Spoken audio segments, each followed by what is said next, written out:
কারণ এটার বইটার উপরে একটা কম্পিটিশন হবে। এটা তো আমাদের 1 মাস ধরে প্রচার প্রচারণা করতেছে সিক্স ক্লাবের লোকজন। তার মানে প্রচারণা ঠিক হচ্ছে না। তোমরা এটা বলতে চাচ্ছ যে প্রচারণাটা আমার ভালো হয়নি না, মানে তোমাদেরকে জানানো হয় না, এটাই তো না? পারে না আছে ক্লাসে,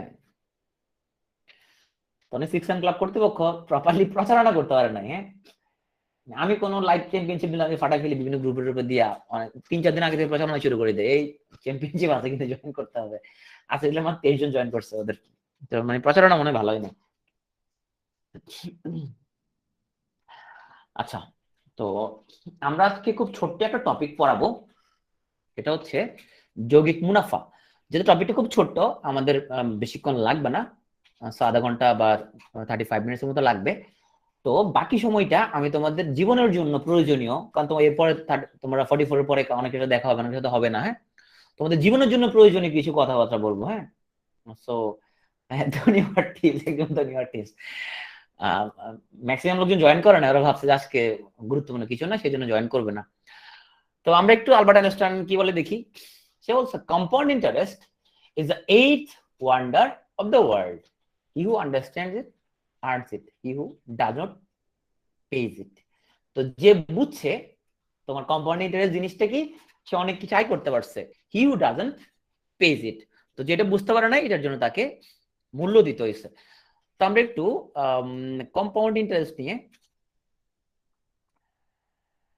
আমরা, আচ্ছা আমি একটু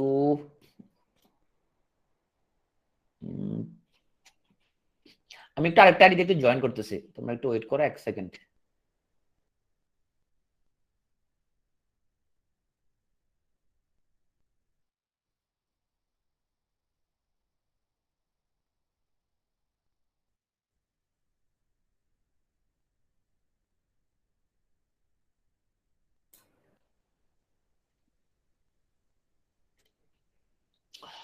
তো আমরা একটু ওয়ার্ল্ডের সবচেয়ে বিখ্যাত কয়েকটা ইনভেস্টমেন্ট রিলেটেড ওয়েবসাইট, আর তার মধ্যে একটা হচ্ছে ইনভেস্টোপেডিয়া। যারা স্টক টিস্টক নিয়ে একটু তোমার চিন্তা ভাবনা করো, তারা এই ওয়েবসাইট সম্পর্কে জেনে থাকবা ইনভেস্টোপেডিয়া জিনিসটা কি।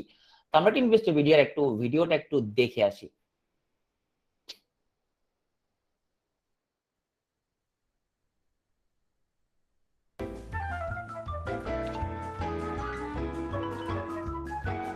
Compound interest is the interest an investor earns on his original investment, plus all the interest earned on the interest that has accumulated over time. It is easier to think of compound interest as interest on interest. To understand compound interest, let's first look at simple interest, the interest earned on the original principal only. Suppose you deposit $10,000 into a high-interest savings account at a 5% simple interest rate for 3 years. The interest you earn each year is 5% times 10,000, which equals $500, for a total of $1,500 of interest at the end of year 3. $500 plus 500 plus 500. Now instead, suppose that you deposit the same $10,000 at 5% interest compounded annually. এখানে একটু বলে নিচ্ছি, তাহলে এখানে কি বললো, $10,000 হচ্ছে একজন ইনভেস্ট করবে 5% রেটে। তো 10,000 টাকা 5% কত আসবে ইয়ারলি, কত আসবে? 10,000 টাকা 10% লেখা যায়, 5% হলো $500, তাই না? $500 আসতো। ওকে, 3 বছর যদি সে ইনভেস্ট করতো তাহলে সে $1,500 পাইতো, রাইট? এটা হচ্ছে যে সরল মুনাফা বা সিম্পল ইন্টারেস্ট, আমরা এতদিন যেটা পড়ে আসছি।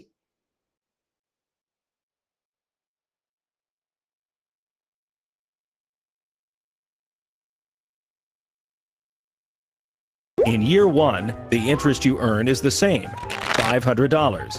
But in year 2, the interest you earn is 5% times 10,500, the original amount plus the interest you earned in year 1. So the second year's interest is $525. In year 3, you earn 5% interest on $11,025. $10,000 plus 500 year 1 interest plus 525 year 2 interest for an interest payment of $551.25. In total, you earn $1,576.25 in interest over 3 years with compounding interest versus $1,500 with simple interest. a difference of $76.25. The effect of compounding becomes especially powerful over longer time periods as the amount of earned interest becomes larger and larger.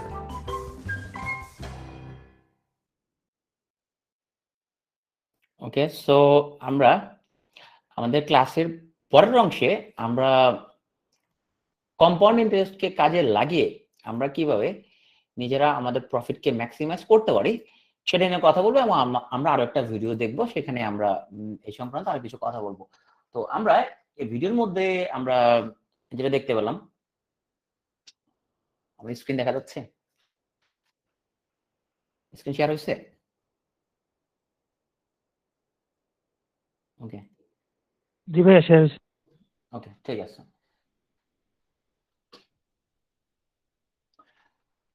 তো এখানে আমরা যে দেখতে পেলাম, আমরা যদি এরকম যদি হয় যে 10,000 টাকা হচ্ছে আমরা ইনভেস্ট করব 5% রেটে, সো আমরা লিখলাম এখানে 10,000 টাকা, 10,000 টাকা হচ্ছে আমরা 5% হারে। তাহলে আমরা দুটো মুনাফার মধ্যে একটু কম্পেয়ার করব। তাহলে যেটা হচ্ছে সরল এবং যৌগিক।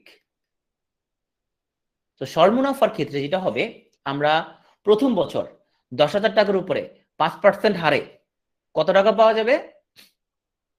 500 টাকা তোমার প্রফিট পাওয়া যাবে। সো প্রথম বছর 500 টাকা পাওয়া গেল। হ্যাঁ, এটা হচ্ছে যে আমাদের প্রথম বছর। ওকে, দ্বিতীয় বছর কত টাকা পাওয়া যাবে? দ্বিতীয় বছর তাও 500 টাকায় পাওয়া যাবে। ওকে, তৃতীয় বছর তাও 500 টাকায় পাওয়া যাবে। তার মানে সরল মুনাফায় প্রতি বছর 500 টাকা করে লাভ পাওয়া যাবে। তার মানে 3 বছরে টোটাল প্রফিট পাওয়া যাবে 1500 টাকা। এখন আমরা দেখি যে যৌগিক মুনাফাতে কি হবে। প্রথম বছর আমরা 500 টাকা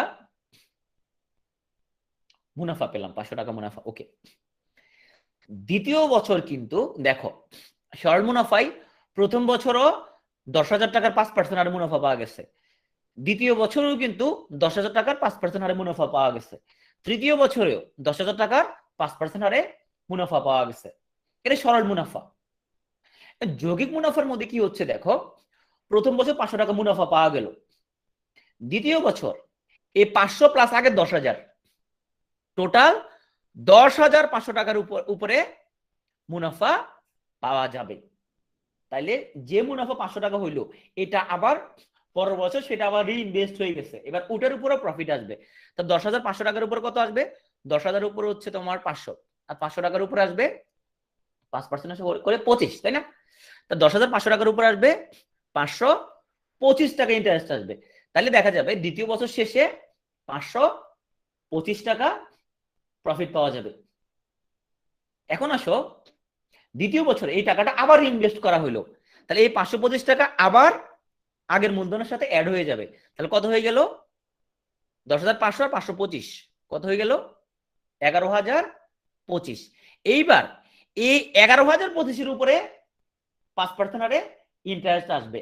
কত আসে? 551 টাকা 25 পয়সা। তাহলে কি দেখা গেল এখানের মধ্যে?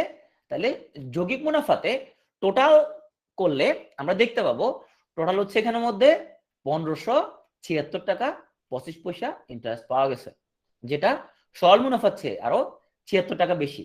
তাহলে এখানে কি ঘটতেছে? তাহলে যৌগিক মুনাফা যেটা ঘটতেছে, আমরা 10,000 টাকায় প্রথম বছর 500 টাকা মুনাফা পাওয়া গেল, এই 500 টাকা আবার 10,000 সাথে অ্যাড হয়ে গেছে। দ্বিতীয় বছর আমরা এই 10,500 উপরে আবার মুনাফা পাওয়া যাচ্ছে, আবার কত পাওয়া গেল? 525 টাকা, তাই না? সো 525 টাকা মুনাফা পাওয়া যাচ্ছে। দ্বিতীয় বছর শেষে আবার এই 525 টাকা সাথে অ্যাড হয়ে গেছে, তখন আবার আমরা 11,025 টাকার উপর আবার মুনাফা পাওয়া যাবে, যা পাওয়া যাবে সেটা আবার পরবর্তী অ্যাড হয়ে যাবে। তার মানে এটাকে বলা হয় সুদের উপর সুদ, যারা বলে তসীয় সুদ। তাহলে এটা হচ্ছে তোমার যৌগিক মুনাফা। তার মানে সুদ যেটা, সেটা আবার কি হয়ে যাচ্ছে? মূলধনের সাথে অ্যাড হয়ে যাচ্ছে, পরের বছর ওটার উপর আবার সুদ আসবে, যেটা পাওয়া যায় পরের বছর আবার ওটা অ্যাড হয়ে যাবে। এইভাবে পর্যায়ক্রমে এটা বাড়তে থাকবে বাড়তে থাকবে। এটাকে বলা হয় চক্রবৃদ্ধি মুনাফা। একটা সময় তোমরা জানো যে আমরা ইহুদি জাতি নিয়ে কথা বলছিলাম, তাই না? ইংরেজি লিটারেচারের সময়। বলেছিলাম ইহুদি জাতিদের ওদের যে দুর্ভাগ্য যেখানে যে তাদেরকে কিন্তু তাদের দেশ থেকে বের করে দেওয়া হয়েছে। হ্যাঁ, আহ মুসলমানরা মুসা আলাহিসাল্লাম যে নবী বলা হয় বা ওরা বলে মোসেস, তো মোসেসকে তার দেশ থেকে বের করে দেওয়া হয়েছে, তার একদম তোমার সঙ্গী সাথী সবাইকে সহ। তার ফলে যেটা হয়েছে ইহুদিরা তোমার ওরা বিভিন্ন দেশে যায় ওরা বসতি করার ট্রাই করছে, কিন্তু ওরা ম্যাক্সিমাম জায়গায় প্রত্যাখ্যাত হয়েছে। হ্যাঁ, ওরা খুবই তোমার আমরা যদি পৃথিবীর ইতিহাস দেখি তার ইহুদিরা সবচেয়ে নির্যাতিত জাতি, তবে সবচেয়ে ফ্লেক্সিবল। তার মানে ওরা যেখানে গেছে যে পরিস্থিতিতে গেছে ওদের সাথে ওরা খাপ খাওয়া নেওয়ার ট্রাই করছে। তো আমরা যদি মধ্যযুগের ইতিহাস দেখি বা প্রাচীন যুগের ইতিহাস দেখি তখন সবচেয়ে ধনী কারা ছিল? যাদের কি ছিল? যাদের ল্যান্ড ছিল, যাদের ভূমি ছিল সে ছিল সবচেয়ে ধনী, রাইট? ধনী যে ল্যান্ড আছে সে চাষবাস করবে, সে ধনী। কিন্তু ইহুদিদের কোনো ল্যান্ড কেনার রাইট ছিল না, ওরা জমি কিনতে পারতো না। তো তার ফলে ওরা কি করবো? ওরা এই পড়াশোনা করতো, হ্যাঁ, এই কেরানিগিরি করতো, চাকরি বাকরি করতো, পড়াশোনা করতো।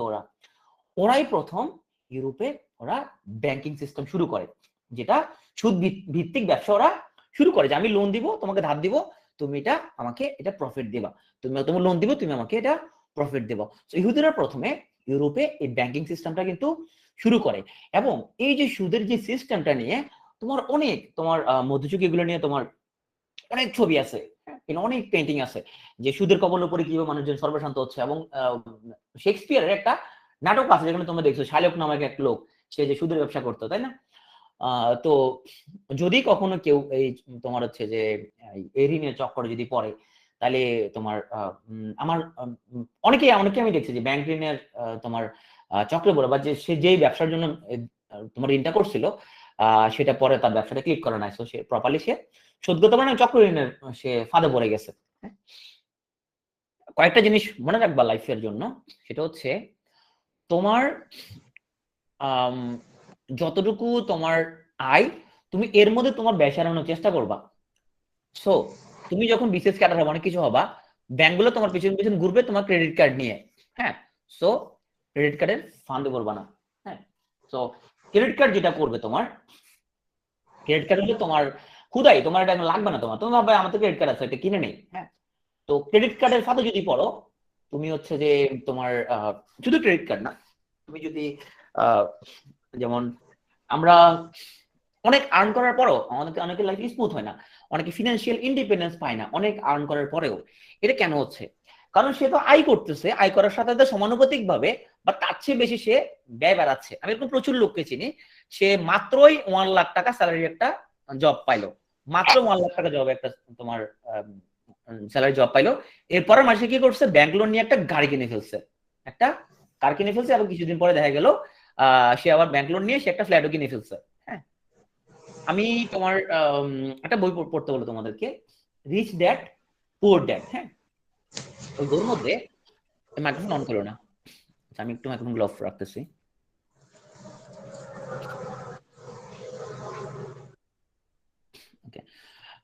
এই থিওরিটা আমার খুব ভালো লাগছে। ওখানে যেটা বলে যে তোমার বার্ষিক যে আয় তার 10% যদি গাড়ির প্রাইস হয়, তখন সেটা তুমি কিনতে পারো, সেটা হ্যাঁ তোমার অবশ্যই সেটা প্রয়োজন, তোমার কিনতে পারো।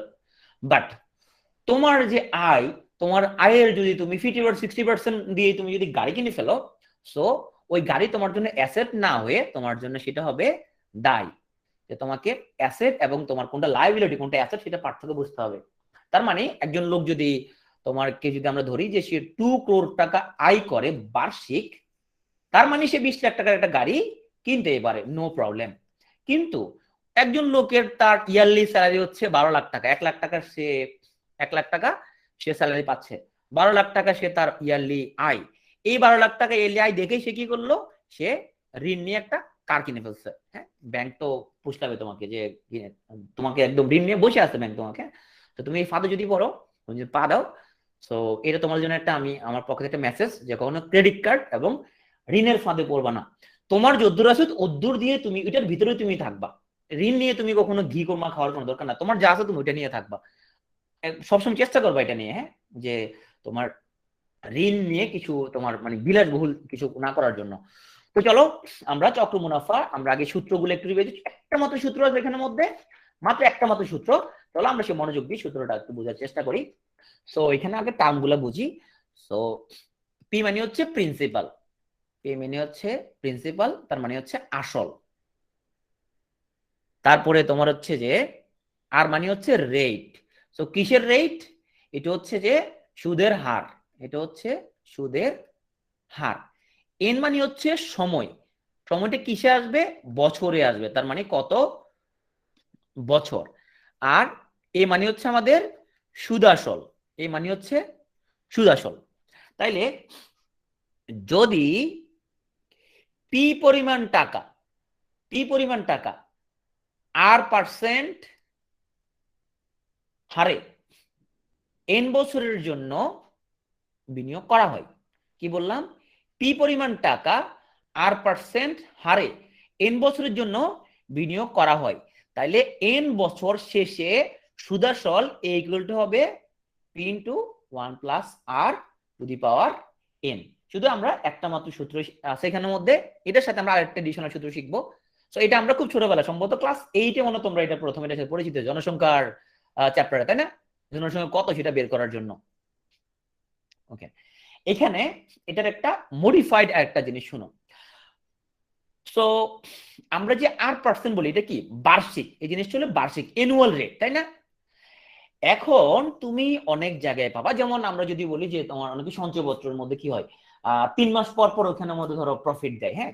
এখন কেউ যদি এমন একটা স্কিমে বিনিয়োগ করে যেখানে 3 মাস পর প্রফিট দেয়, আবার এমন একটা স্কিম বিনিয়োগ করে যেখানে 6 মাস পর পর প্রফিট দেয়, তাহলে যে 3 মাস পর পর প্রফিট দেয় আর যে 1 বছর পর প্রফিট দেয়, দুটাতে কিন্তু চক্র হিসাবটা কি হবে না, দুটাতে সেম হবে না। এটা তো খুব আমরা ইজিলি বুঝতে পারতেছি, তাই না?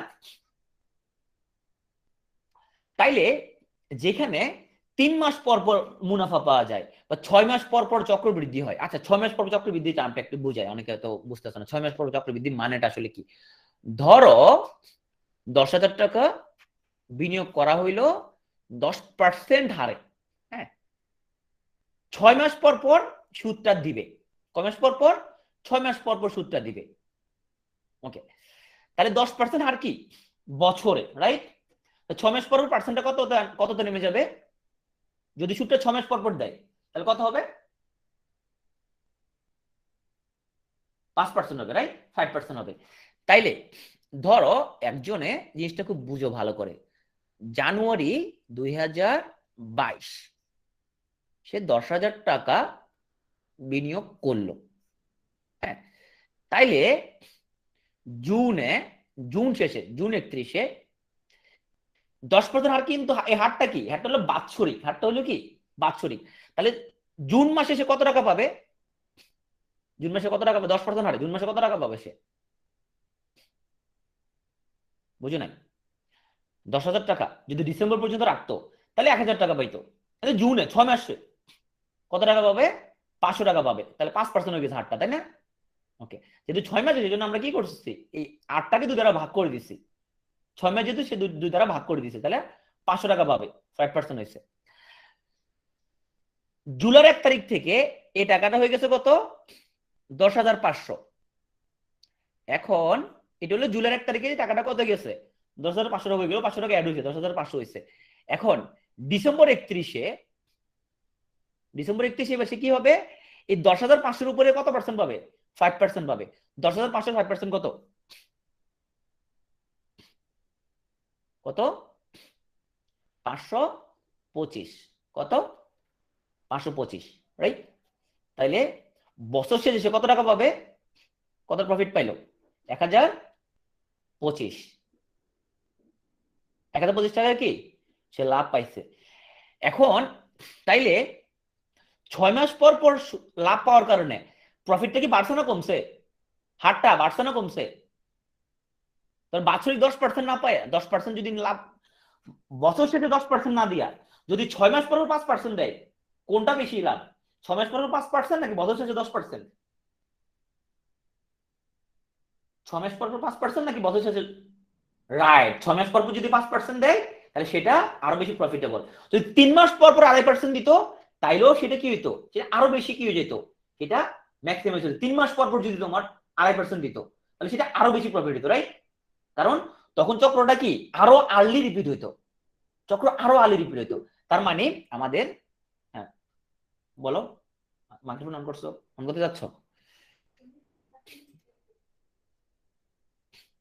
আচ্ছা আমি অন করে দিচ্ছি মাইক্রোফোন।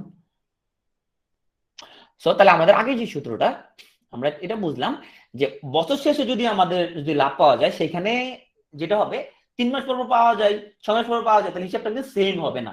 তাহলে আমাদের সূত্রটা কি বলছিলাম? সূত্রটা বলছিলাম আমাদের সুদ আসল a equal to P into 1 plus r to the power n।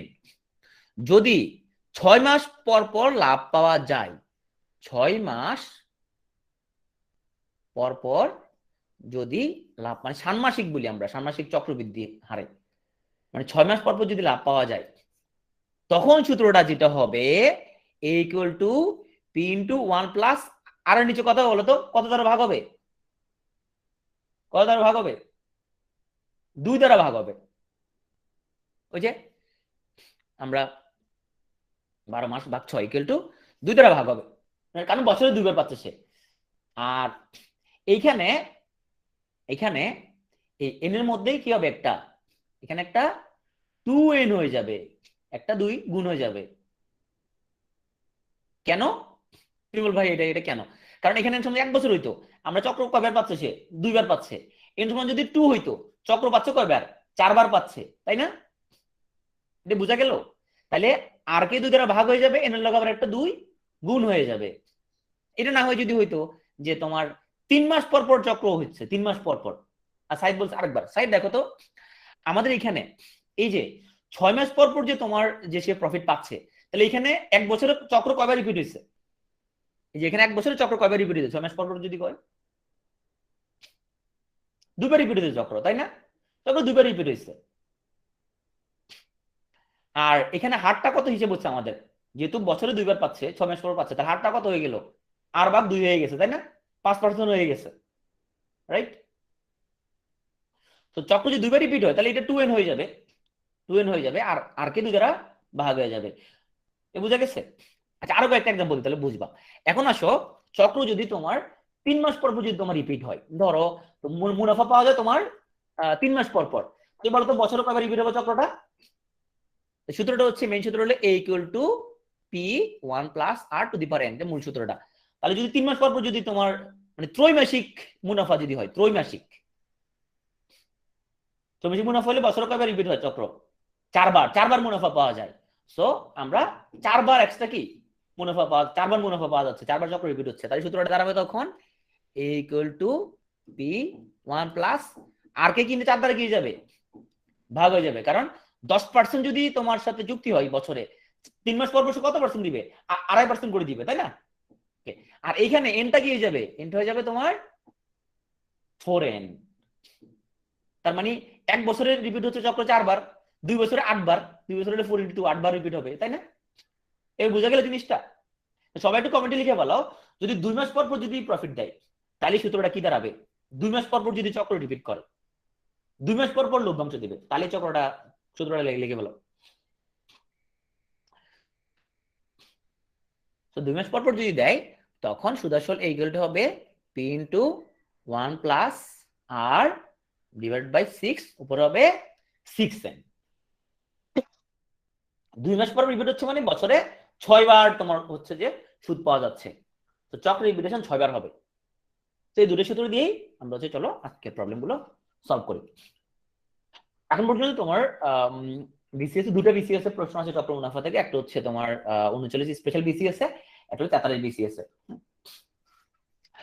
বলতে বার্ষিক শতকরা 10% হারে 1000 টাকার 2 বছরে সরল ও চক্রবৃদ্ধি মুনাফার পার্থক্য কত হবে?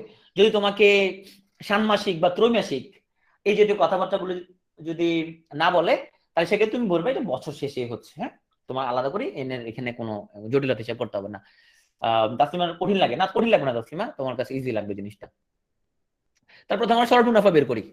সরল মুনাফা কত হবে এখানের মধ্যে? প্রথমে আমরা বের করি সরল মুনাফা। সো সরল মুনাফা কত হবে? আসল ইন্টু সুদের হার ইন্টু সময় ভাগ 100। সো এখানে কত হচ্ছে আমাদের? 200 টাকা। এটা হচ্ছে সরল মুনাফা। এখন চক্র মুনাফার ক্ষেত্রে সূত্রটা লিখি। সূত্রটা হচ্ছে আমাদের a equal to P into 1 যোগ r two the power n। তাহলে পির মান হচ্ছে কত? 1000। 1 যোগ আর মান হচ্ছে 10%, তার মানে 100/10। এর মান হচ্ছে কত বছর? 2 বছর। এই শুধু সূত্র বসানো তাসলিমা, সো এটা কঠিন কিছু নয়, সূত্রটা প্রপারলি বসাইতে হবে। তাহলে এখানের মধ্যে আমাদের হচ্ছে যে 1000, এখানের মধ্যে আমরা যদি কাটি তাহলে 10/1, তাহলে 1 প্লাস 10/1 স্কোয়ার। তাহলে কত দাঁড়ালো আমাদের? 1000, এখানে হচ্ছে আমাদের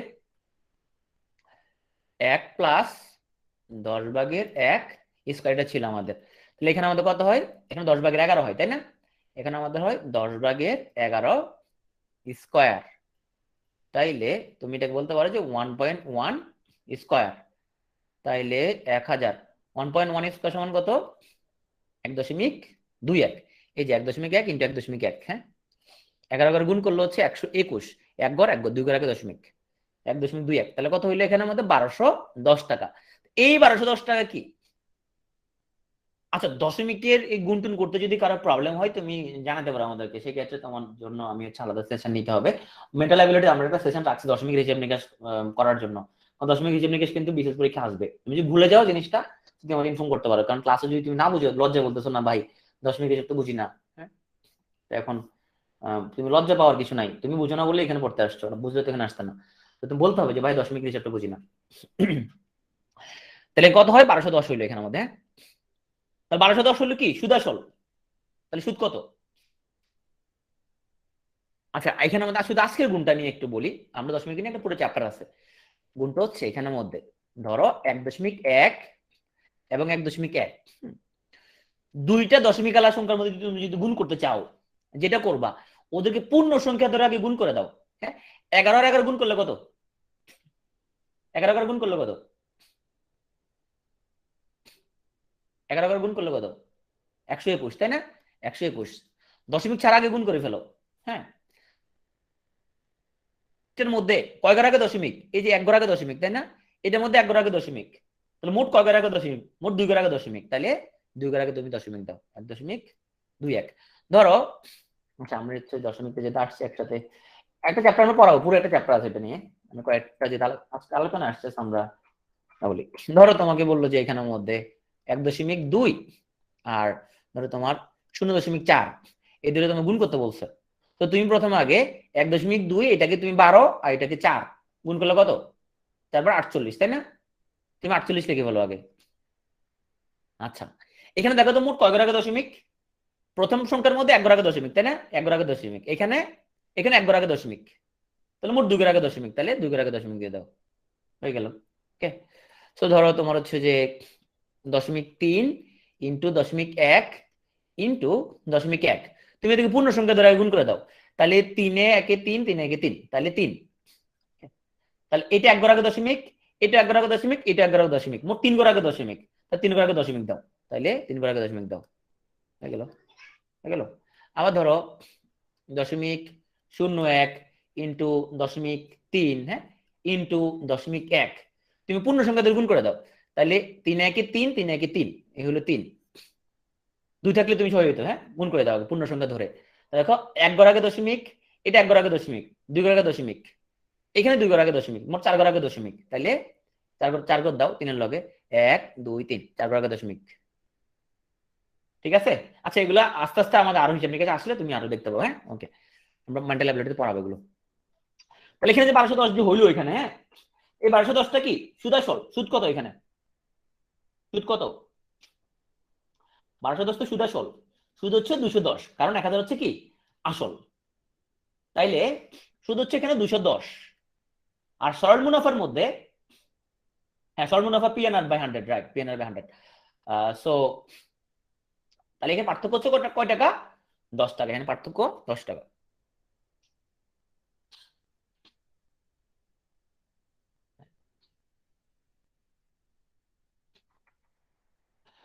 তো এটা হচ্ছে একটা ব্যাংকের ম্যাথ। তো আমরা জাস্ট এখানে প্রসিডিউরটাকে একটু আমরা বুঝার চেষ্টা করি, কোশ্চেনটা বুঝি।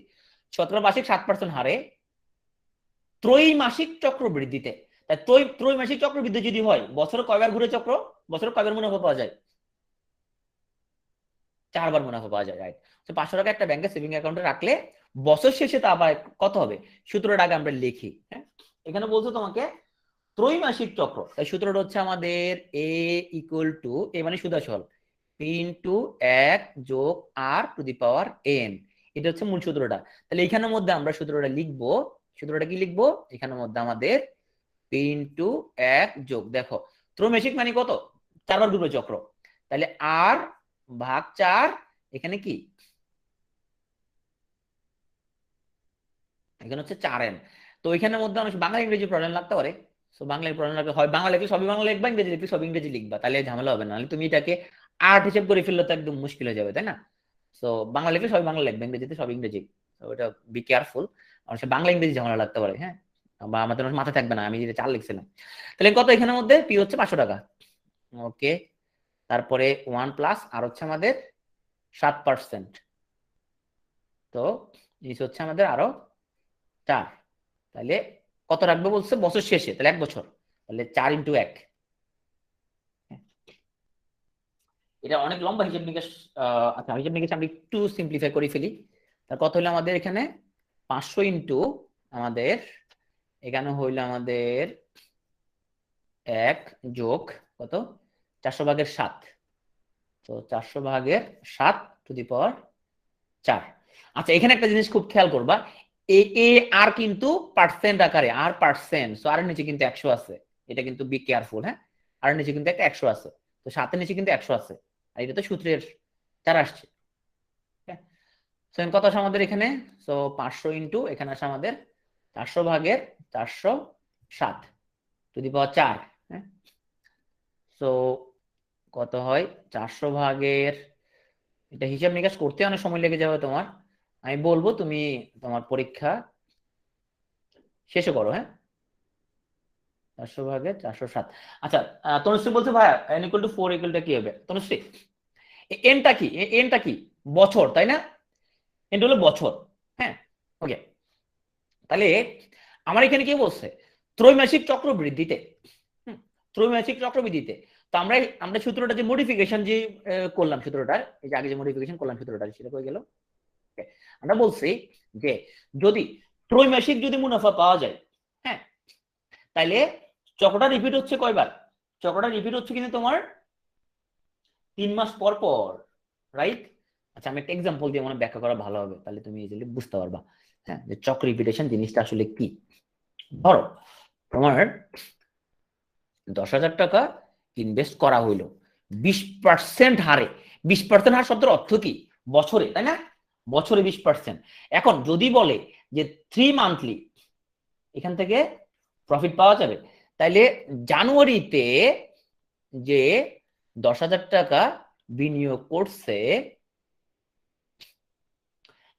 তাহলে বলো তো 20% তো বছরে, তাহলে 3 মাস পর পর কত পার্সেন্ট পাওয়া যাবে, হারটা কত পার্সেন্ট হবে,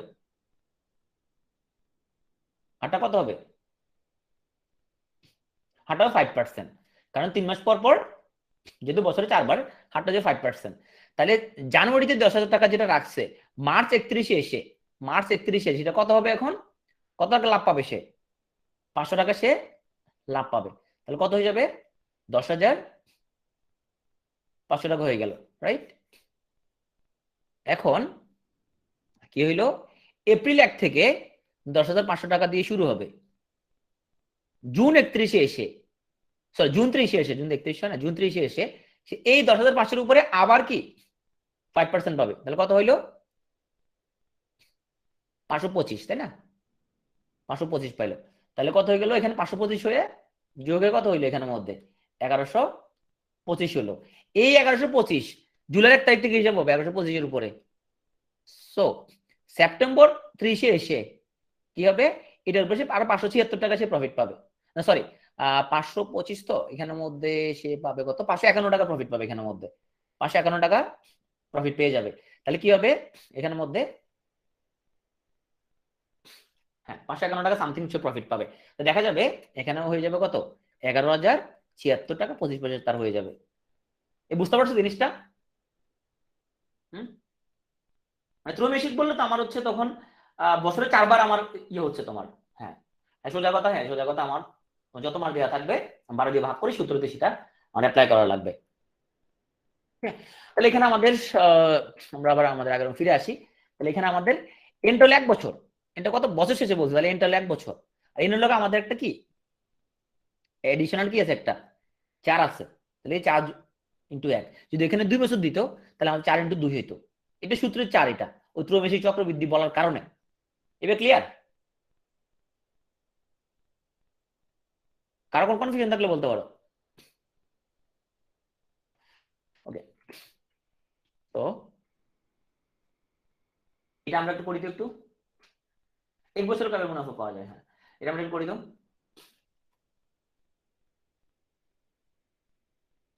হুম। 2 বছর যে একবার কম্পাউন্ড হয় তাহলে তো তোমার বার্ষিক তোমার আর পার্সেন্টেজ থাকতেছে না। বার্ষিক পার্সেন্ট মানে তো তোমার তোমার হচ্ছে যে তুমি বছরে একবার তুমি প্রফিট পাচ্ছে।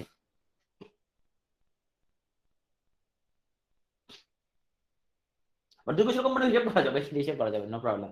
এটা আমার সুদের হারটা চেঞ্জ হয়ে যাবে। এটা আমরা করি তো, সবাই একটু করি তো, এটা সবাই একটু করি এটা সবাই। ক্যালকুলেট ছাড়া করতে সমস্যা তোমাদের আমি অভয় দিচ্ছি, বিসিএস পরীক্ষায় এমন কোনো ম্যাথ আসবে না যেটা তুমি ক্যালকুলেটর ছাড়া করতে পারবে না। ড্যাম শিওর থাকো, বিসিএস পরীক্ষায় এমন কোনো ম্যাথ আসবে না যেটা করতে ক্যালকুলেটর এসেনশিয়াল, এমন কোনো প্রবলেম আসবে না বিসিএস পরীক্ষায়। হ্যাঁ, নিশ্চিত থাকতে পারো এই ব্যাপারে, 100% নিশ্চিত থাকতে পারো। ও, রাসেল বলছো যে তোমার হচ্ছে যে আমার নিচে 4, এটা কেন আসলো তাই তো? রাসেল, আমাদের এই যে 20% যে হার, হ্যাঁ এটা তো বছরের জন্য তাই না? তো 3 মাস পর পর কি তোমাকে 20% দিবে? 3 মাস পর পর যদি তোমাকে লাভ দেয় তাহলে কি 20% দিবে 3 মাস পর পর? 3 মাস পর পর যদি তোমাকে প্রফিট দেয় তাহলে বছরে কবে 4 বার পাওয়া যাচ্ছে বছরে তাই না? বছর পাওয়া যায় 4 বার, বছরে 4 বার পাওয়া গেলে তাহলে তো হারটা 5% হয়ে যাবে। বুঝতে পারছো? মোদ্দা কথা হইলো আমাদের এই সূত্রটা এখানে a equal to p into 1 plus r divide by M M N. এমটা হচ্ছে আমাদের কয়বার মুনাফা পাওয়া যায়, বছরে কয় মুনাফা পাওয়া যায়। তাহলে যদি ষান্মাসিক চক্রবৃদ্ধি হয় তাহলে এম এর মান হলো 12/6 ইকুয়াল টু 2। যদি আমাদের 3 মাস পর মুনাফা পাওয়া যায় এর মান হবে 12/3 ইকুয়াল টু 4। 4 বার মুনাফা পাওয়া যাবে বছরে। Frequency right. ক্লিয়ার হয়েছে? কোশ্চেনটা কাটছিল শেখ রাসেল, বুঝতে পারছো জিনিসটা? রাসেল বুঝতে পারছো কিনা? ওকে, 6 মাস পর ভরলে সে তো তোমার 20% পাবে না, 10% পাবে তখন। ওকে, আমাদের প্রবলেমটা ছিল এটা। কত হচ্ছে? সুদ কত হবে, সুদ কত হবে, সুদ সুদ কত হবে? 1210 তো তুমি সুদ আসল পড়ে দেখছো, 210 টাকা সুদ হবে, রাইট 210 টাকা সুদ হবে। তাহলে আমাদের সূত্রটা হচ্ছে a ইকুয়াল টু পি 1 যোগ আর টু দি পাওয়ার n। তাহলে আমাদের এখানে যেহেতু 6 মাস পর চক্রবৃদ্ধির কথা বলে দিচ্ছে তাহলে আমরা এখানে একটা এম দিই, এখানে একটা এম দিই। আর এম সমান হচ্ছে কত, আমাদের 12 মাসকে 6 মাস দ্বারা ভাগ করলে কত 2, তার বছরে 2 বার পাওয়া যায়। ওকে, রেশু বলতেছি আমরা, সূত্রটা বুঝছো কিনা রেশু বলো। হুম, আচ্ছা, তো এম এর মান হচ্ছে আমাদের 2, এন কিন্তু 1 বছর, এন কিন্তু আমাদের কত বলছে 1 বছর বলছে, 2 বছর বলে এখানে 2 হতো। ওকে, সো আমাদের এখানে দাঁড়াইলো কত পি ইন্টু, তো আমরা 2 দিয়ে কাটলে এখানের মধ্যে হচ্ছে 10, তাইলে 0 0 কাটলাম, তাহলে 1 যোগ 10/1 স্কয়ার। ওকে, তাহলে আমাদের এখানে আছে, এখানে করে ফেলি, তাহলে পির মান হচ্ছে আমাদের 1000। তো এই আগে যে করছিলাম এটার মধ্যে 10/11 স্কয়ার, তাহলে কত হলো আমাদের, আগে আগে করছিলাম যে এটা 1000 1.1 স্কয়ার, তার মানে 1000 ইন্টু 1.21, সো 1210 টাকা। এটা পুরোটা কি সুদাসল, এটা হলো কি সুদাসল। আসল তো 1000 টাকা দিয়ে দিচ্ছে, তাহলে সুদ হচ্ছে 210 টাকা। ক্লিয়ার?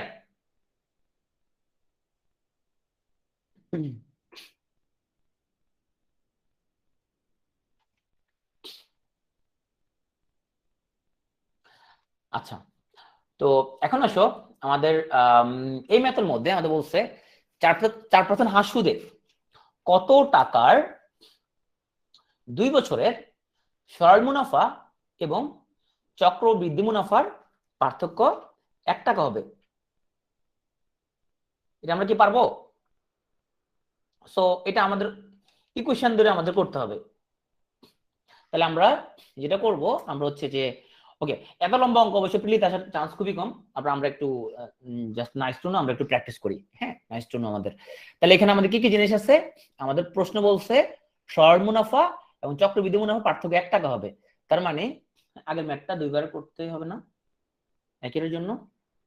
বুঝি না তোমার কোশ্চেন, কোন ধরনের কোশ্চেনটা বুঝি নাই আমি।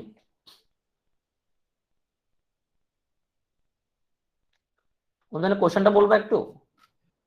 1 ইয়ারের জন্য 6 মাস আছে। হ্যাঁ, এই জন্য তো আমরা তো ইয়ে লিখছি তো 6 মাস মানে এখানে এই যে এখানে 1 বছরের সুদটা চাইছে, আমরা তো এটা 6 বছরের 6 মাসেরটা বের করলাম তাই না প্রথম ধাপে? না, এন এর মানে এক তো, এন এর মানে 1 বছর, তো এর মানে 1 বছর। 6 মাস মানে তো আমরা এম এর মান 2 লিখে দিছি না, তো 2 বার রিপিট পাইছে 6 মাস, 6 2 রিপিট হচ্ছে না। আচ্ছা, এটাতে তাহলে কি মানে পুরা 1 বছরেরটা বের হয়ে গেছে? হ্যাঁ, এন এর মান তো 1, এই জন্য আমি 2 × 2, যদি এখানে 2 বছর হইতো তাহলে আমাদের এখানে 2 আরেকটা 2 আসতো, এখানে 3 বছর হইতো তাহলে এখানে একটা 3 আসতো। বুঝতে পারছো? জি ভাইয়া। এন তো আছে। আচ্ছা, আমরা এখানে মধ্যে তাহলে আমরা যদি ইকুয়েশন ফর্ম করি তাহলে আমাদের দুটো জিনিস এখানে, একটা হচ্ছে আমাদের সরল মুনাফা মাইনাস চক্র মুনাফা মাইনাস চক্র মুনাফা, এই দুটো পার্থক্য হচ্ছে 1 টাকা। তো এখন আসলে আমরা যদি ইকুয়েশন ফর্ম করি, যে আমরা যদি বীজগণিতের মতো করে আমরা সমাধান করতে চাই, তাহলে সরল মুনাফা আমরা যদি ধরি আমাদের আসল হচ্ছে পি টাকা, আসল হচ্ছে কত? পি টাকা। তো সরল মুনাফা কত হয় আমাদের?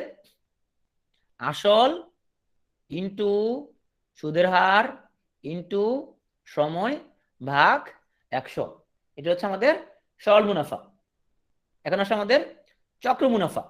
তো চক্র মুনাফা তো হচ্ছে আমরা কি করছি, আমরা যে সূত্রটা লিখি আমাদের এই যে পি ইন্টু 1 যোগ আর কত 4%, এই যে এটা লিখলাম, এটার ভিতরে কি আছে বলতো?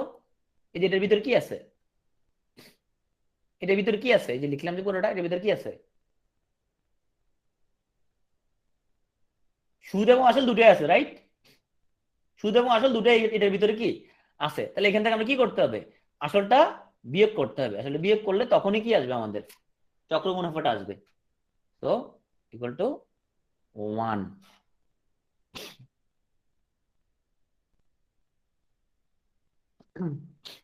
এখন বাকিটা আমাদেরকে এখন সরল করতে হবে।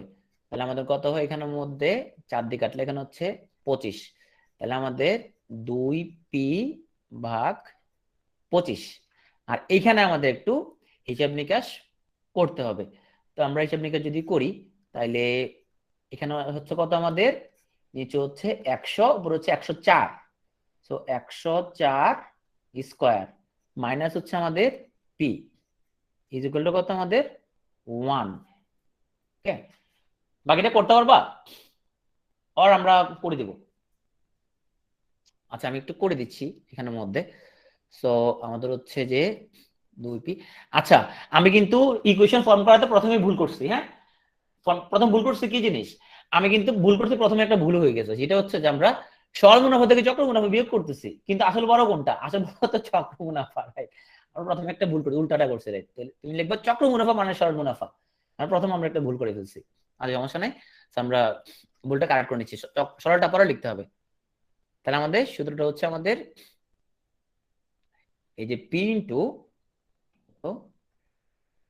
আমাদের 100 ইন্টু 104 স্কয়ার মাইনাস পি, এই যে চক্র মুনাফাটা আগে লিখতে হবে আমাদেরকে। হ্যাঁ, মাইনাস 2p/50 ইকুয়াল টু 1। হ্যাঁ, আমরা প্রথমে উল্টা করে ফেলছি। আচ্ছা, নাফিসা বলছে মাইনাস কেন? নাফিসা, এই জিনিসটার মধ্যে কি আছে? এই জিনিসটা আমরা যে সমীকরণ বানাচ্ছি কি চক্র মুনাফার জন্য, এটার ভিতরে কি আছে? এটা তো আমাদের সুদাসল পুরোটা, তাই না? তো সুদাসল পুরোটা এটা, তাহলে আমরা যদি আসল বিয়োগ না করি তাহলে আমরা এটা কিভাবে পাবো? আমরা যদি এটা 4 দিয়ে কাটি, এখানে হচ্ছে আমাদের 25, হচ্ছে আমাদের 26। ওকে, তাহলে কি পাচ্ছি আমরা? পি ইন্টু 25 ভাগের 26 স্কোয়ার মাইনাস পি। ওকে, মাইনাস 2p ভাগ, অনেক লম্বা হিসাব হবে। আচ্ছা, লম্বা হিসাব বলে তুমি সেক্ষেত্রে কেমনে করবা সেটা আমরা বলে দিচ্ছি। এখানে আমরা যদি একটা পি কমন নেই, তাহলে পি কমন নেই আমরা। সো আমরা যদি এখানে একটা পি কমন নেই, তাহলে আমরা পাচ্ছি 25 ভাগের 26 স্কোয়ার বিয়োগ 1, এতটুকু পাচ্ছি, মাইনাস 2p ভাগের 25 ইকুয়াল টু 1। তুমি এত ক্যালকুলেশন পরীক্ষা করবা না কখনোই, তুমি কি করবা সেটা আমি বলতেছি।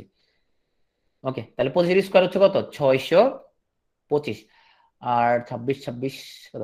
576, সরি 676, 676 বিয়োগ 1, বাকিটা তোমরা করো, পুরোটা করে দিস। এবার যাবে এবার।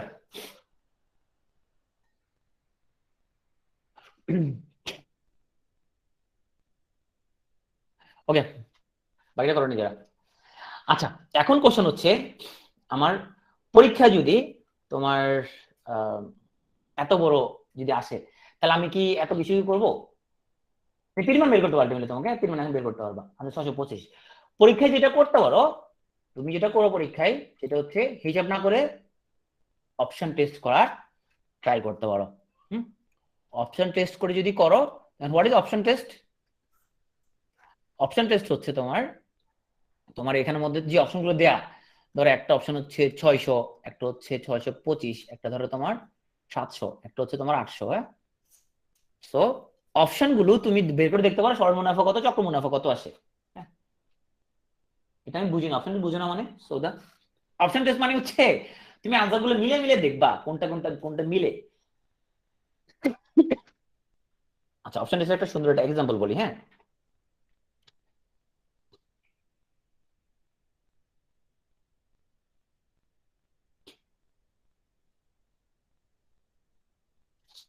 আমরা একটা অপশন টেস্টের একটা সুন্দর এক্সাম্পল, অপশন টেস্ট করলে আমাদের যে সুবিধাটা কি সেটা একটা আমরা সুন্দর একটা এক্সাম্পল বলি। কনফিডেন্সের প্রিলিমিনারির মধ্যে একটা তোমার একটা অঙ্ক আছে তোমার, সেটা হচ্ছে কত বছরে 7% হারে, দেখি এটা করতে পারো কিনা তোমরা, 30,000 টাকার চক্র মুনাফা 4,347 টাকা হবে। হ্যাঁ, এটা কোশ্চেন। অপশন ক হচ্ছে 2 বছর, অপশন ঘ হচ্ছে 3 বছর, অপশন গ হচ্ছে 4 বছর, অপশন ঘ হচ্ছে 5 বছর। What is option test? এইটা তোমার মাথায় একটু তুমি ওটা 625 না না 625 স্যার, ওয়াট 625 এটার আনসার। এটা একটু করে দেখি তো, এটা একটু করো দেখি, দেখেন তুমি বুঝবে অপশন টেস্ট করলে তোমার কি সুবিধা। অর্ণব বলছে 2, এই চক্র মুনাফাটা চক্র মুনাফা। ভালো করে কোশ্চেন পড়ো আগে, ভালো করে কোশ্চেন পড়ো, আনসার দিও না।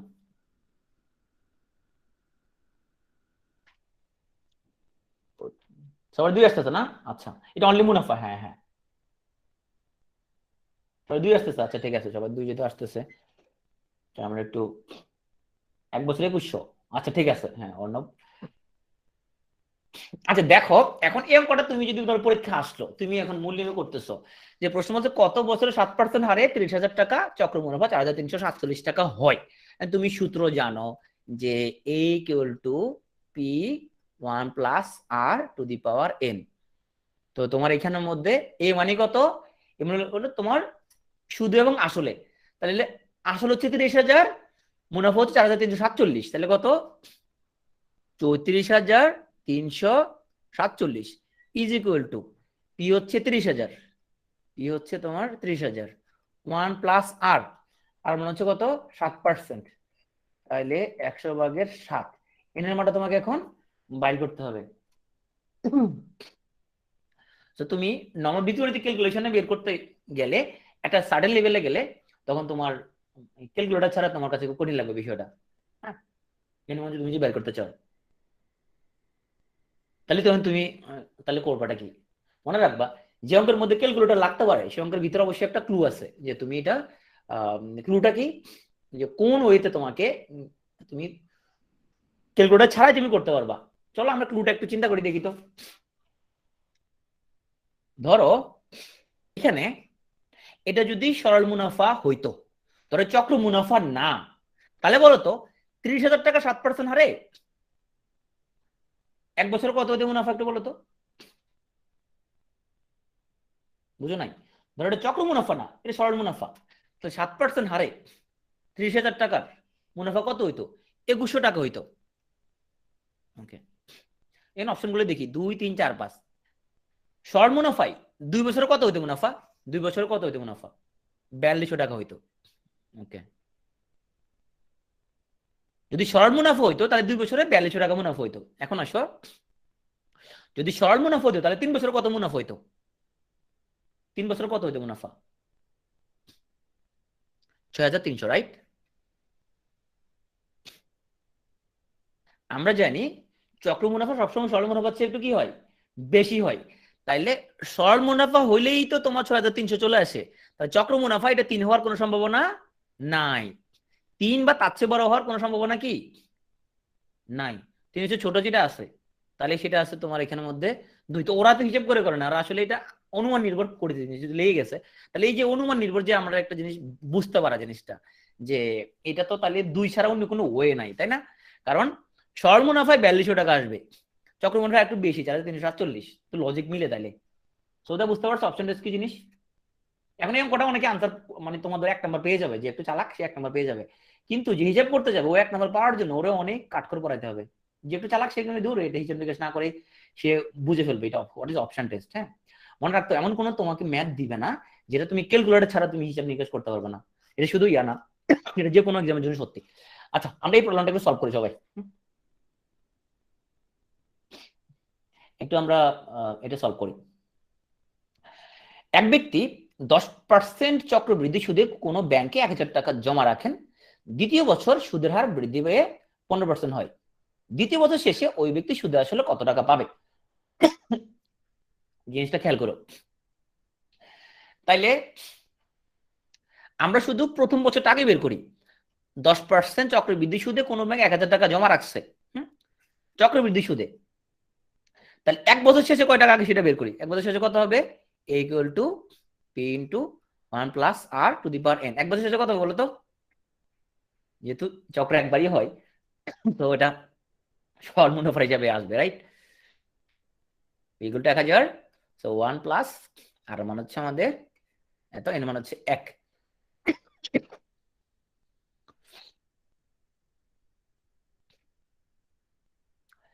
আমাদের কত 1100 টাকা আসলো। তাহলে প্রথম বছর শেষে তার মূলধন গিয়ে দাঁড়াইলো 1100 টাকায়। এখন দ্বিতীয় বছরে আসো, দ্বিতীয় বছর কি বলছে? বলছে দ্বিতীয় বছরে সুদের হার বৃদ্ধি পেয়ে 15% হইলো। তা দ্বিতীয় বছর আসল কত থেকে শুরু হবে? আসল শুরু হবে 1100 থেকে শুরু হবে আসল, তাই না? 1100 হয়ে যাবে দ্বিতীয় বছর, সরি দ্বিতীয় বছর শেষে না, দ্বিতীয় বছরের শুরুতে 1100 হয়ে যাবে মূলধন, তাই না? হ্যাঁ, তাহলে সূত্র আবার যদি লিখি আমরা, তো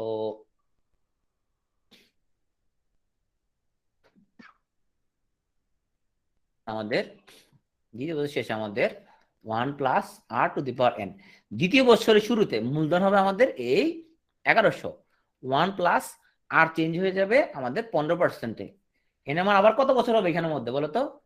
আমরা দ্বিতীয় বছরের মুনাফা হিসাব করতেছি, এন সমান কিন্তু এখনো একই আছে, 1 বছরের জন্য হিসাব করতেছি, তাই না রাব্বি?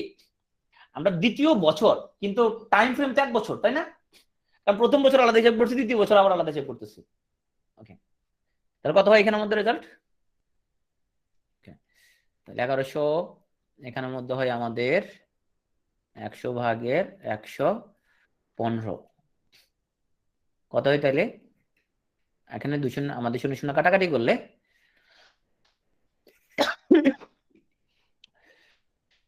115, তাহলে 11 নিলে 1115, 11 হচ্ছে 165, 1165, 1265, 1265। দ্বিতীয় পদের সাথে মূলধন 1265 টাকা। বুঝা গেছে? প্রবলেম আছে? কোশ্চেন বলছে সুদ আসলে কত পাবে? 1265 পাবে। Last one. আচ্ছা, তোমরা কি 6 মাস পর চক্রবৃদ্ধি? হ্যাঁ, অমিও একটা প্রশ্ন করছে যে এখানের মধ্যে 1100 লোকে আসল যোগ না কেন? অমিয়, চক্রবৃদ্ধি মুনাফায় এই যে এই জিনিসটাই তো সুদাসল, জিনিসটাই সুদাসল, যেটা বেরোয় সেটা সুদাসলই বেরোচ্ছে। ঠিক আছে, 1100 মানি তো সুদাসল। এই জন্য তো আমরা ওই যে একটা চক্র মুনাফার ওখানে মধ্যে অঙ্ক করার সময় চক্র মুনাফা বের করতে হলে আমরা সুদাসল থেকে আবার আসলটা আলাদা করে বিয়োগ করতে হয়, নাহলে মুনাফা পাওয়া যায় না। হ্যাঁ, হাত তুলছো বলো, হাত তুলছো যে বলো। Sorry sir. আচ্ছা, এমনি হচ্ছে না। ওকে, সো আমরা, আচ্ছা তোমরা কি 6 মাস পর চক্রবৃদ্ধি? আচ্ছা, আমি মনে হয় তোমরা, আমি দেখি একটা অঙ্ক তোমাদের দেই, দেখি তোমরা পরে দেখি তোমরা আসলে কি বুঝছো না বুঝছো সেটা বুঝতেছি না।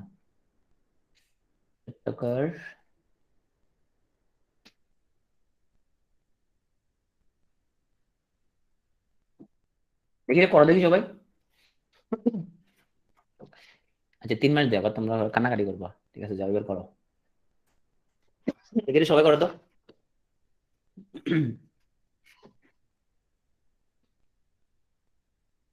সবাই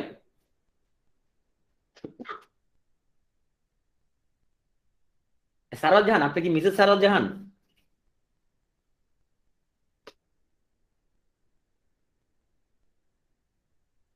আচ্ছা,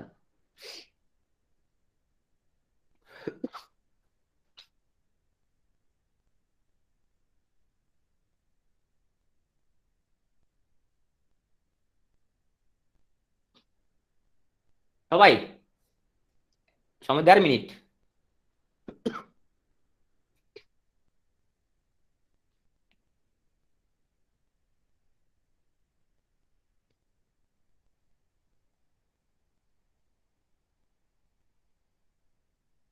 e⁻⁸ এর মান, আচ্ছা এমনি রেখে দাও, ওইটা তুমি যা যা যদ্দূর আসছে ওদূর লিখো, ওদূর লেখো।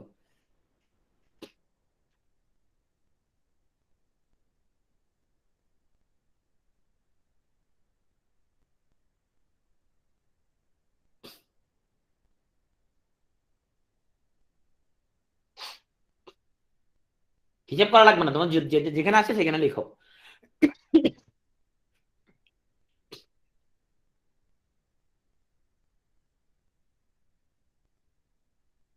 আমি আসলে কনফার্ম হতে চাই তোমরা আসলে বুঝছো কিনা জিনিসটা, 3 মাস অন্তর চক্রবৃদ্ধি জিনিসটা কি। মিমের আসছে টু দি পাওয়ার 6,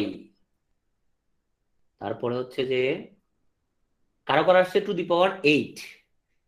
আচ্ছা, কারো কারো আসছে 6। আমি এটাই কনফার্ম হতে চাচ্ছি যে আসলে তোমরা বুঝতে পারতেছো কিনা জিনিসটা। দেখো, 3 মাস অন্তর যদি চক্রবৃদ্ধি হয় তাহলে বছর কয়বার লাভ পাওয়া যায়?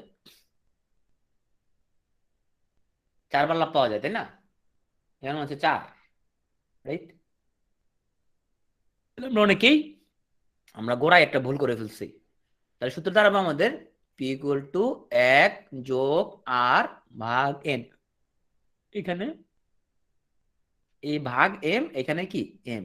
তাহলে আমাদের যেহেতু 3 মাস পর পর চক্র মুনাফা পাওয়া যায়, তাহলে 1 + R, এখানে 4 দিয়ে ভাগ হবে, এখানে এর মান হচ্ছে 4 আর এন হচ্ছে 2 বছর। তো বেশি 4 × 8 হবে। যাদের 6 এসে, তাহলে তোমার এখানে প্রবলেমটা বুঝতে পারছো তোমাদের কোন জায়গায় প্রবলেম হয়েছে। তোমরা 3 মাস চক্রবৃদ্ধিকে তুমি এখানে 3 ধরছো, এম এর মান 3 ধরছো, এম মান 3 না তো। 3 মাস চক্রবৃদ্ধি মানে হচ্ছে আমার বছরে কয়বার রিপিটেশন, বছরে আমি 4, তাহলে 12 কে 3 দ্বারা ভাগ করলে 4 বার আমি চক্র পাচ্ছি। এবার ক্লিয়ার? আচ্ছা, এবার খুব গুরুত্বপূর্ণ মেসেজ। এরকম যদি আসে জিনিসটা, তুমি জানো হিসাব করে তুমি করতে পারবা, তাহলে তুমি কি করবা? তুমি করা শুরু করে দিবা হিসাবটা। সমান শব্দ, ধরো তুমি তো হিসাব সূত্র করতে পারছো, বুঝতে পারছো, তুমি জানো হিসাব করলে আসবে, কি করবা? তুমি বড় একটা হয় অপশন ইউজ করতে পারো, না বড় একটা গোল্লা দিয়ে চলে যাবা, বড় গোল্লা দিয়ে চলে যাবো, এখন হিসেব করবো না খবরদার। এই 1 নাম্বার তোলার জন্য তুমি 5 মিনিট ব্যয় করাচ্ছে, তুমি ওই 5 মিনিটে সাধারণ কিন্তু তার 3-4টা কোশ্চেন পারবা তুমি। সো তুমি এখন করবা না, বড় একটা গোল্লা দিয়ে চলে যাবা। গোল্লা কেন দিবা? নালে বলে তুমি খুঁজে পাবো না কোন কোন জায়গায় গোল্লা দিছিলা, কোনটা কোনটা গোল্লা দিছো খুঁজে পাবো না। আর বড় একটা গোল্লা দিয়ে চলে যাবা, শেষ, উঠো এখানে। পরীক্ষা হলে কোনো মায়া দেয় নাই, হ্যাঁ। বাসায় বসে আনসার বের করে দিতে, তুমি বের করো বাসায় বসে বসে, তুমি গুণ করো বাসায় বসে।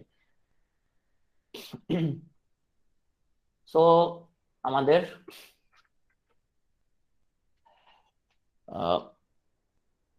লাস্ট অঙ্ক, সেটা হচ্ছে জনসংখ্যা বৃদ্ধির অঙ্ক।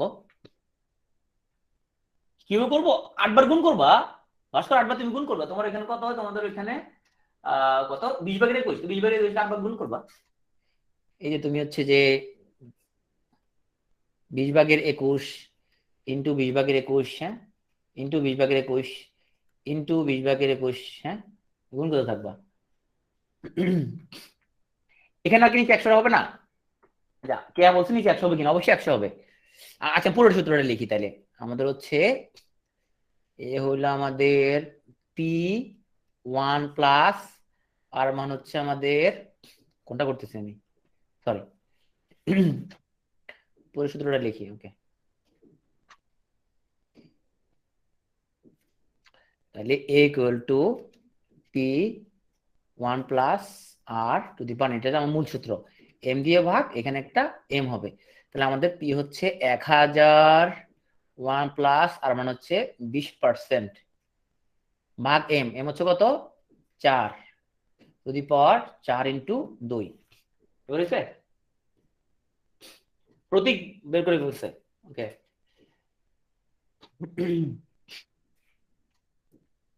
সবার কি এইভাবে আসছে হিসাব? এভাবে করছে কিনা? ওকে, ঠিক আছে। সো লাস্ট ওয়ান, জনসংখ্যা বাড়াই।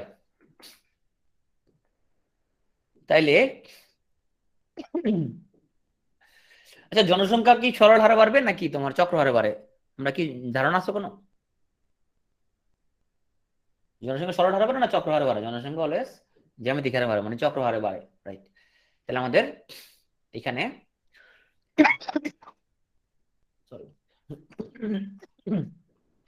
জনসংখ্যা যেহেতু আমাদের চক্র হারে বাড়ে, তাহলে আমাদের জনসংখ্যার সূত্র এখানে আমরা চক্রবৃদ্ধি মুনাফার আমরা সূত্র অ্যাপ্লাই করতে পারবো।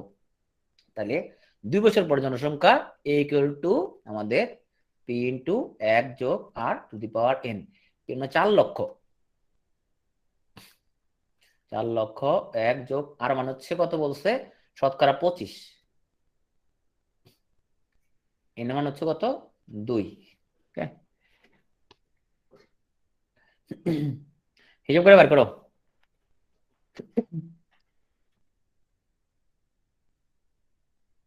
ওকে, সো আমাদের ক্লাস এই পর্যন্তই। কোশ্চেন 6,25,000 আছে বিপাশার কোশ্চেন।